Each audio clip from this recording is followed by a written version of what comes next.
To begin, let's start with a question to see what you already know about partnerships. Who would you involve in your professional partnerships at school? A. Teachers, B. Parents, C. Community, D. Students, E. All of the above. Hopefully, you have all selected all of the above. If not, we hope you will all understand by the end of the presentation why all of the above should be chosen. Today's presentation will cover Chapter 9, Developing Relationships that Support Learning and Participation, with specific reference to what are collaborative partnerships, how to make partnerships, how can teachers support these partnerships, problems you encounter with partnerships, how can teachers implement partnerships and relationships into the classroom. But let's firstly start with what is a collaborative partnership. Teachers need to consider teaching and learning as occurring within a relationship context. If they take the time to observe how their thinking and practices can affect their relationships with others, they can position themselves to work more effectively in inclusive and collaborative ways. This must involve teachers developing awareness of how they and their school position students, families and communities, and how they understand and enact their role and responsibilities as a teacher. It ultimately must be an holistic school approach that is an interactive process, one that involves individuals coming together to solve a mutually defined problem. Teaching and learning pedagogy based on listening can also be linked to collaborative relationships. The pedagogy approach is listening. Teachers orienting themselves as learners, not experts, in relations to their students, families and communities. This approach involves teachers inviting the doubt and uncertainty, and which lies between unpredictability and unexpected, and the community relationships between the child and the teacher's learning process is then constructed. There will be an expectation that everyone has expertise and they can contribute and learn from one another. Listening and authentic relationships opens a space where fear of unpredictability and uncertainty are replaced by excitement of possibility and empowerment. This in turn will create an inclusive education community. Okay, so now we're going to be talking about how to make successful partnerships. Pincus 2005 argues that there's 4 features supporting democratic partnerships. Firstly, the entire partnership must agree about the purpose of the partnership. Secondly, there must be clear reasons as to who is in the partnership and also why they are a part of it.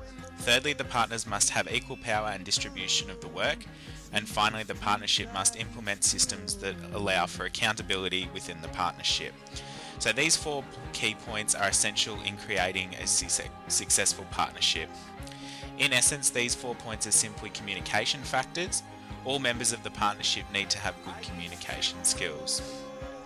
In a partnership, it is important that each group member has a clearly defined role within the partnership, meaning that all members need to know exactly what their role is and what they are responsible for. Furthermore, members are also aware of who is responsible for various roles and can communicate help and advice where appropriate. When it comes to the successful creation, it is important to recognise that within the partnership there will be difference. For example, if we are looking at a teacher-parent partnership, the first major difference is the roles. The teacher is the professional and expert in their field, and the parent is the parent expert in their field as well. If this difference in power and authority is not recognised, then the partnership will become victim to conflict and hostility.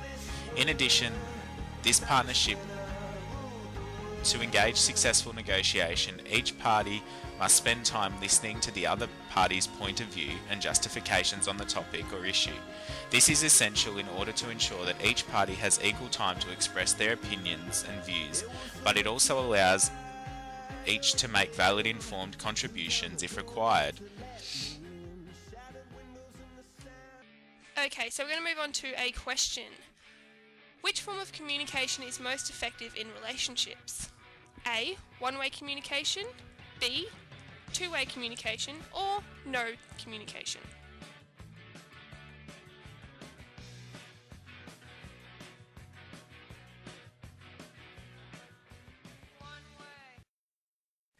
Okay, so it seems like most of you have chosen B, which is exactly correct.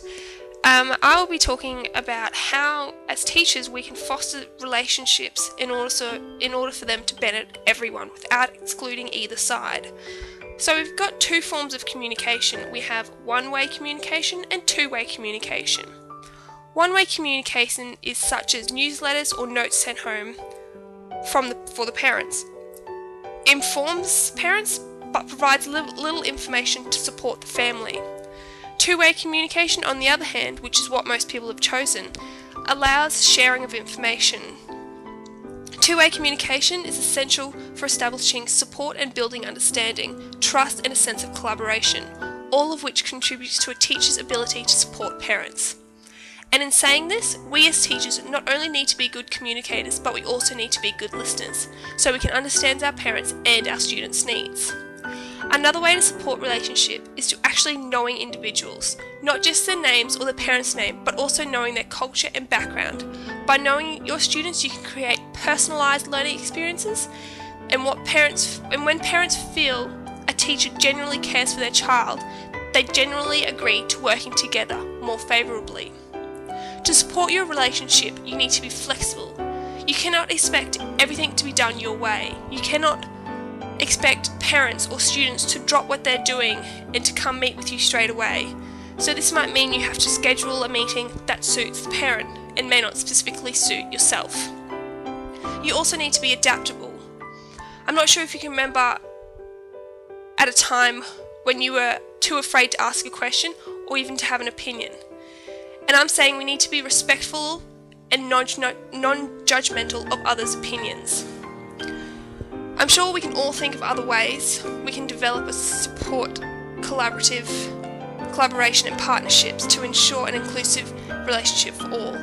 However, I've only highlighted a few that may be helpful and I feel that are the most important when it comes to a supportive relationship. Just to highlight what I've said, we need to have two-way communication. We need to know our students. We need to be flexible. We need to be approachable. These are some of the key issues to support a healthy relationship. Although we've already outlined the importance of how to build partnerships and how as teachers we can support and maintain these relationships, there are still various barriers that may limit our ability to effectively collaborate with parents, students and families. One of the most influential is the rise of neoliberal discourses within education. Neoliberal societies have limited government, and with an educational setting, this has resulted in decisions regarding the financial and administrative responsibilities being made at a school level. Ultimately, families, teachers and schools have become stakeholders, and students and parents are now consumers within the education marketplace. This idea of education being a market system can create many barriers for establishing authentic partnerships. This is because schools now compete in the marketplace for funding and consumers. Authentic relationships may be difficult to achieve if teachers and schools focus on building relationships around the idea of business as opposed to trying to meet and understand the individual needs of the child. It is essential that teachers understand how to build authentic relationships within the current neoliberal context, as it is critical to being able to offer an inclusive education. Another issue is that although there are educational frameworks such as teaching standards and legislation which are built to support inclusive education, this does not mean that all schools will be willing to or able to provide an inclusive education for their students. This has often resulted in some families opting to send their child to a special school. This is a significant issue because it reinforces the belief that regular schools are not an environment for students with disability, and this further fosters the discourse of exclusion. Teachers need to understand their own underlying assumptions and how these may be limiting their ability to provide an inclusive education. These assumptions may be expressed through their teaching pedagogy, and if they are not addressed, they may be difficult to achieve and build effective partnerships. Lastly, for many years, teachers have been positioned as experts within their field. This can often lead to something referred to as professional defensiveness, which limits teachers from developing strong partnerships with parents and students. This is because teachers may see a parent's involvement as a challenge to their own role as an expert, and as a result, they may not wish to work collaboratively with parents. This leads to a barrier in supporting collaboration between families and professionals. Teachers need to ensure they do not interpret parent involvement as a personal attack, but instead have an open attitude to working alongside parents, because ultimately everyone wants the best for the child involved. If teachers can overcome these barriers of neoliberalism, exclusion discourse, and professional defensiveness, then it will lead to an inclusive education that supports relationships and builds strong, authentic partnerships with parents and families. I'll now pass on to Jaden, who will summarise our presentation by discussing how to implement these partnerships into the classroom. This will be achieved through discussing 4 key points. In the past, family and student opinions have not been used in a schooling context, and the running of school and education has been made by professionals and teachers only. To make it an inclusive environment, partnerships need to be wider, and the use of parents and students in decision making is imperative.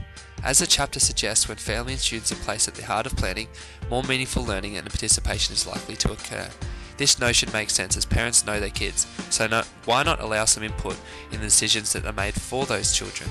Why not get inside knowledge on how and what their children are about and incorporate this into our classrooms? Parents are important partners in classroom communities and need to be actively engaged. Partnerships should be used to create the pedagogy we're going to teach with. When we all collaborate together, students, teachers, and parents, it creates a holistic pedagogy that everyone can benefit from. In using a collaborative pedagogy, it provides a learning community where everyone has a contribution and ensures student success and learning. The use of collaborative pedagogy lends itself to the characteristics that teachers need to have to create an inclusive environment. Effective teachers listen well, which enables them to understand the wants and desires of each student. Teachers should also be flexible whereby they're able to relinquish power to students. Giving students powers to generate learning experiences where the teacher becomes a facilitator allows students to be responsible for learning. For example, allowing students to establish their own rules, boundaries and expectations allows them to be included into decisions and therefore included within the classroom. Once all these things are implemented, it's important that you communicate the outcomes with all partnerships. Particularly keeping parents in the loop is important as they feel they are part of their child's learning environment. Giving parents access to newsletters, emails and meetings is a great way to give personalised information. Therefore, it is important that professionals acknowledge the lesser partners and encourage the growth of collaboration by keeping the lines of communication open at all times. Also, schools and teachers should look to update their partnership skills through professional development that is offered and using this constantly throughout the classroom. These are just some of the ideas that can be used to create an inclusive classroom for all partnerships.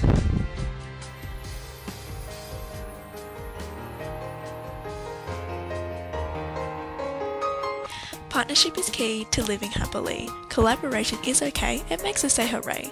Working together may take time, but it's worth every dime. Inclusion is the best, we want nothing less. Relationships are what we build together as we stand. Authenticity is what we need in order to succeed. Listening is what we do to make us understand. Inclusion is the best and we want nothing less. We hope you sing this song to learn to get along. We hope you understand that inclusion is in demand. Building partnerships is what we want to do. We hope you learn that too.